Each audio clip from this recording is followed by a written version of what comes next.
Mirë se erdhe në botën ku askush nuk është i pafajshëm.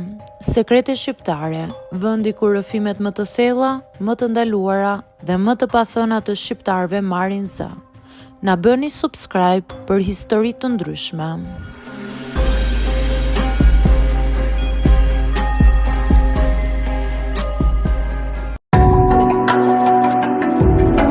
Në intervistë pune më pyetën nëse jam më mirë në shtrat. Unë quhem Ledja, jam 27 vjeçe dhe prej muajsh isha e dëshpëruar për një punë të qëndrueshme. Çdo ditë dërgoja CV, çdo natë kontrolloja emailin dhe çdo mëngjes zgjohesha me ndjesinë e rëndë se po humbisja kohë. Kur mora telefonatën për një intervistë në një kompani që dukej serioze, unë ndjeva sikur diçka po më hapej përpara. U vesha bukur, mora frymë thellë dhe shkova.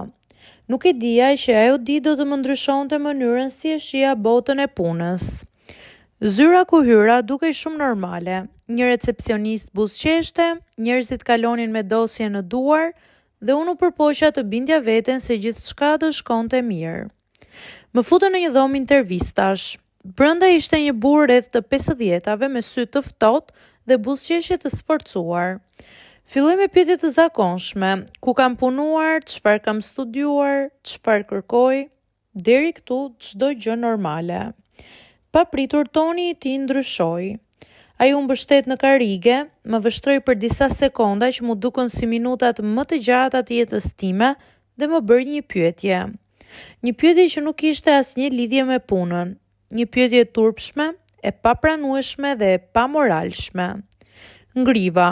Më iku zëri. Isha aty vetëm në një zyrë të mbyllur me dikë që po përdorte pozicionin e tij për të më vënë në pozitë të ulët dhe poshtëruese. Ai vazhdoi të fliste sikur pyetja e tij ishte normale, sikur po më testonte nëse do e pranoja apo jo, sikur po shihte sa e dëshpëruar isha unë për punë.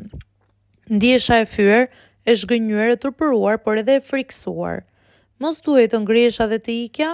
Mos duhej të përplasja derën? Apo të heshtja që të mos e humbisja mundësinë e punës. Në një moment kuptova një të vërtet të hidhur. Në atë zyrë nuk isha kandidate, isha një pre e lehtë. U ngrita, e pash drejt në sy dhe i thash: "Kjo intervistë mbaron këtu." Dhe dola pa e kthyer kokën. Rrugës për në shtëpi kam pasur dridhje, zemërim dhe zhgënjim. Nuk mbaj mend as udhën dhe as gjë, vetëm emocionet. Turpin, zemërimin, trishtimin, një lloj neverie që nuk isha përjetuar kurrë. Nuk ja tregova askujt atë ditë, nuk doja t'i bëja prindrit të shqetësoheshin, nuk doja të dëgjoja komente klasike të shoqërisë. Pse e vajte atje, e ke lënë ti të arrin ato komente dhe gjëra të tilla. Ajo ngjarje më ka mësuar diçka të madhe në fakt. Më mirë ti jesh e papunë se sa e poshtëruar. Që nga ajo ditë jam bërë më e vëmendshme, më e kujdesshme dhe më e fortë.